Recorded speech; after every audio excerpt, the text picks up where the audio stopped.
আটকা পড়ে গেছিলাম ছাত্রলীগের মাঝখানে, যাদের আমাদের ভাইগুলোকে একে একে রাস্তায় ধরতেছে আর মারতেছে, তাদের মোবাইল চেক করি। আমরা ওখানে একবার ভাইদের দিকে যাই, একবার রাস্তার এই পাশ থেকে ওই পাশ করি, কারণ কাউকে পাচ্ছি না। 16 শহরের কথা। আমরা মেয়ে হিসেবে আমাদের চাওয়া কিসের? আমরা তো মানুষ এবং নাগরিক। তো সুতরাং নাগরিকের চাওয়া তো একটা রাষ্ট্রে দু ধরনের হতে পারে না। সবার জন্য একই চাওয়া, একই পাওয়া, একই ন্যায্যতা থাকবে, এটাই তো প্রত্যাশা। নারীদেরকে নিজস্ব একটা স্বতন্ত্র প্ল্যাটফর্ম গড়ে তোলা দরকার।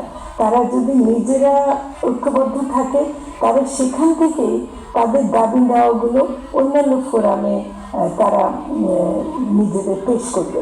যখন একটা মেয়ে হ্যারাসমেন্টের শিকার হবে, একটা মেয়ে কোনো রকমের কোনো ধরনের প্রবলেমে পড়ছে, তখন আমাদের সবার যাওয়া উচিত। আমরা এখান থেকে প্রতিজ্ঞা করি যে একটা নারীর কিছু হয়েছে, আমরা সব নারীরা যাবো। বলা হয়েছে আমাদের চাওয়া, আমাদের ভাষা। আমাদের ভাষা আসলে সবাই বুঝে, এই সমাজ বোঝার ভান ধরে। কারণ বুঝলে যদি বেশি দিতে হয় নারীদেরকে, মাছের টুকরো অর্ধেক খাবে, বেশি খেতে পারবে না। মাছের টুকরো লেজটা খাবে, বাকি টুকরোগুলো ঘরের পরিবার পরিজনরা খাবে।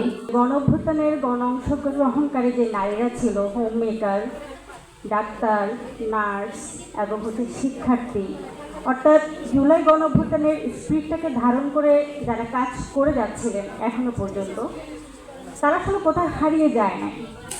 তো অনেক নারীরাই যারা জুলাইয়ে অংশগ্রহণ করেছিল, অনেকে পোস্টও আমার মধ্যে দিয়ে যাচ্ছে। ওই দিন আমি গেলাম, আমাদেরই একজন সহযোদ্ধা, নারী সহযোদ্ধা, তিনি পোস্টও আমার মধ্যে দিয়ে যাচ্ছেন এবং তার এমন বাজে অবস্থা, সে প্রতি মুহূর্তে ভয়ে থাকে যে তার সাথে যে কোনো কিছু হতে পারে। তো এই নারীদের নিরাপত্তাটা কোথায়?